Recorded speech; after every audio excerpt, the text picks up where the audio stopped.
Name's Hollis Lynch. Today I'll be going over the civil rights movement from 1950 to 1970. Alright, so before we actually get into the 1950s section of the civil rights movement, we need to cover two important things. First, the psychological report on the effects of racism in schools by the Clarks, which was later used in a very important case to end racism, to end segregation in schools, and the lovely presidential order made by Truman in 1448. No, not 1448. 1948. Yes, that's what I meant. Which completely and utterly desegregated the U.S. military due to the onset of the Cold War. Yes, the Cold War is directly responsible for the first major win of the civil rights movement. Yeah, I found that incredibly amusing. Now, that lovely psychological report would play a key role in the lovely Brown versus the Topeka Board of Education.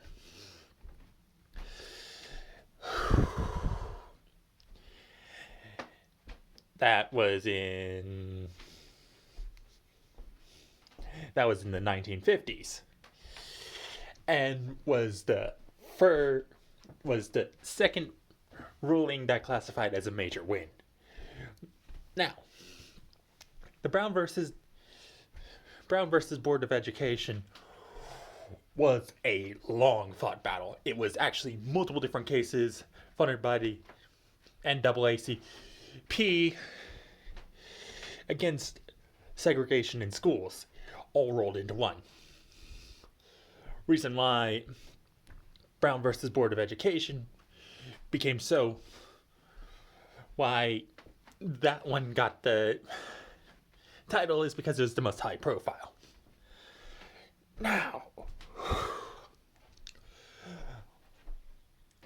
thanks to that lovely psychological paper, it caused a unanimous ruling against separate but equal at the Supreme Court level, utterly demolishing it in schools, because if, with the paper being true, then there was nothing equal about the segregation in schools. Therefore, it was inherently unequal. This meant that it was completely flawed. This completely and utterly destroyed the bedrock of separate but equal. A simple psychological paper. This gave a whole bunch of steam to the civil rights movement. It caused the lovely boulder, which had been slowly rolling downhill, to speed up immensely. And then the bus boycotts started to happen. Rosa Parks. Yeah. Yeah, that was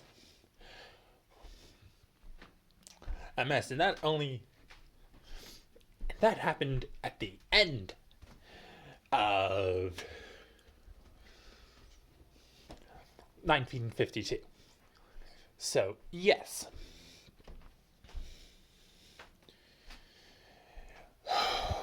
Then you have the Little Rock Nine, which were directly responsible for helping push through the rest of the desegregation in schools.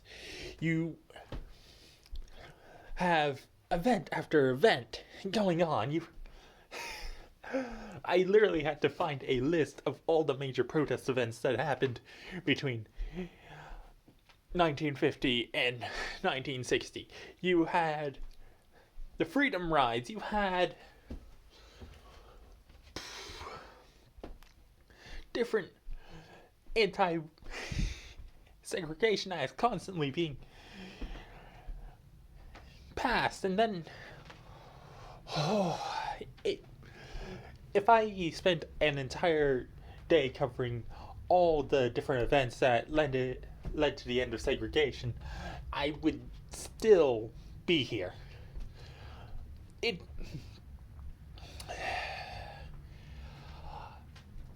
The 1960 wasn't when the momentum stopped. It's when it sped up. Because it was in the 1960s where major decisions were being made left, right, and center. The marches on Washington. So many different things were going on in the 1960s. Like, wow.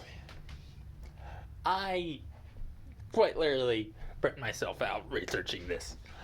I'm leaving the sources from Library of Congress to other ones I found. Can't remember their names at the moment because I'm doing this in the morning and I am tired as hell. But I'm still awake.